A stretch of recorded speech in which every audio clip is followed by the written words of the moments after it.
If the non-custodial parent of your child is not in their life, your child is still going to thrive. You are still going to thrive. We have been programmed and conditioned to believe that a child needs two adults to be in the home in order for that child to have a successful and amazing life. That is not true.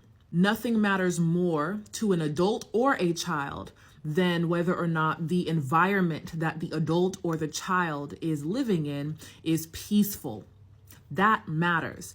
If you can have two adults who are raising children and the house feels like hell, the house is full of abuse, turmoil, it's full of physical or emotional abuse, absence. You can have two people who live in a home but are emotionally distant or physically absent, always gone, right? Two healthy and whole individuals who are prioritizing their inner peace, right? And intentionally attempting to create an environment for their child where the house feels amazing. It's a safe space. Now that, children are going to thrive in that. But a single parent is capable of creating a home environment that feels exactly like that as well. We have been programmed and conditioned for many generations to believe that two people raising children is something to be proud of and means that you're doing a great job and that you're a great parent. And we have been programmed and conditioned to believe that someone who is raising a child on their own is bad or should be shamed or did a bad job or should have forced the relationship to work with the other person for the child. Look.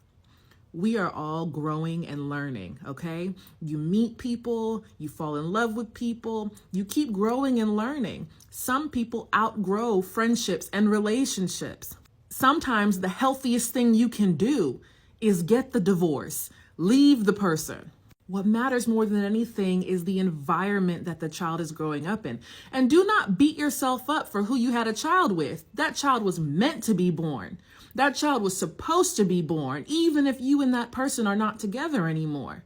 And you and that child are going to thrive. You and that child are still going to create the lives of your dreams. Whether it's a two-parent household or not does not determine you or that child's worth. You and that child are worthy of love, peace, joy, and abundance just because y'all exist. Just for being yourself. Being married and in a relationship doesn't determine your value or worth. It just means you're married or in a relationship. That's it. But it doesn't make you any more or less valuable. Your future is bright. Keep going.